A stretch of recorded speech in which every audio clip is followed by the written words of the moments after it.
When Lexi Hull spoke, no one expected the impact her words would have. It wasn't a press conference full of clichés or another media-trained soundbite. It was raw, human, and quietly explosive. She didn't throw shade or stir controversy for the sake of headlines, but what she revealed about Caitlin Clark sent shockwaves through the basketball world. Suddenly, the perfect image of Clark, the golden rookie, the basketball prodigy, the WNBA savior, was being viewed through a whole new lens. Hull's confession peeled back the curtain on something deeper than stats and stardom. It revealed the cost of greatness, the lonely fire behind the spotlight, and the emotional toll of carrying a team and a league on your shoulders. Lexi Hull had been through her own journey long before this moment. She knew what it was like to stand at the top, to be the one everyone believed in, and then to feel it all slipping away. Her time at Stanford had been defined by success, championships, leadership, and a sense of belonging that came from being part of something special. But the WNBA is different. It's not just a game, it's survival. Every night, the best of the best fight not only for wins, but for relevance. Hull's confidence began to fade as her minutes did. The bright lights that once lifted her now felt harsh and cold. That's what made Caitlin Clark's arrival so polarizing. She wasn't just another rookie. She was a storm. A player whose talent demanded attention, whose presence shifted the balance of power before she even played her first game. And for the first time in years, the Indiana Fever felt alive again. From the moment Clark stepped into the locker room, the energy changed. The casual air of complacency was replaced with urgency. The losing culture that had lingered like a heavy cloud started to lift, not because of motivational speeches, but because Clark refused to accept anything less than excellence.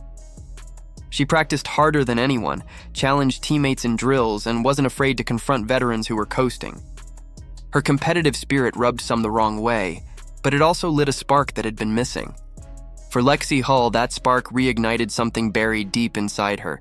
The part that once loved the grind, the fight, the pressure. Their relationship didn't start with friendship. It started with friction. Clark's perfectionism could be exhausting. She demanded precision and accountability from everyone, including Hull. But somewhere in those intense practices and tense moments, a bond began to form. Hull didn't back down. She stayed after practice, running extra drills, matching Clark's intensity, and slowly rediscovering her own edge. What began as competition turned into connection. They started staying late together, running plays, talking about timing, and building chemistry that would eventually transform the Fever's entire identity. Clark's sharp vision met Hull's renewed confidence, and the results were electric. The ball moved differently. The energy shifted. For the first time in years, fans watching the Fever could feel something real: unity, belief, and the thrill of possibility. But the rise wasn't easy. With success came scrutiny. Every missed shot was analyzed. Every sideline glance between Clark and Hull became internet fodder. The media's obsession with Clark turned the Fever into a spectacle. Reporters wanted drama, fans wanted perfection, and opponents wanted revenge. It was exhausting. Yet through it all, Clark's focus never wavered. Hull noticed how, even in chaos, Clark found calm. When the cameras crowded her, she smiled politely. When critics questioned her leadership, she let her play do the talking. Behind the calm exterior, though, was a relentless willpower that few understood. Hull saw it up close. The early mornings, the film sessions, the silent frustration of shouldering more responsibility than any rookie should have to. And then came the injury. The moment every fan feared. The night Clark went down, the entire arena fell silent. It felt like the air had been sucked out of the building. For the Fever, it was more than losing their best player. It was like losing their heartbeat. Hull later admitted that when Clark went down, so did the team's confidence. They weren't just losing games, they were losing faith. But that's when Hull stepped forward. For the first time, she wasn't looking for guidance, she was giving it. She became the voice that kept the team steady, the quiet leader who refused to let the season spiral into despair. Without Clark, the Fever had to reinvent themselves again. And Lexi Hull became the anchor. She reminded everyone that Clark's influence didn't disappear with her absence. It lived in their work ethic, their communication, their belief. Practices grew intense again. Players found new rhythm. They weren't waiting for Clark to return to start fighting. When she finally came back, she didn't find a broken team. She found a battle-tested one.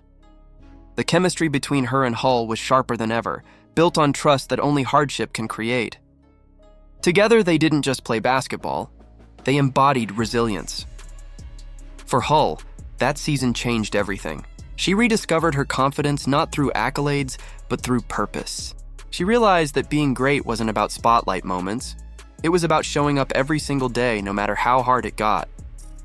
And in Caitlin Clark, she saw the reflection of that same mindset. They were different players, but shared the same hunger. Clark's genius wasn't just in her scoring or her vision. It was in her ability to make everyone around her believe they could be more.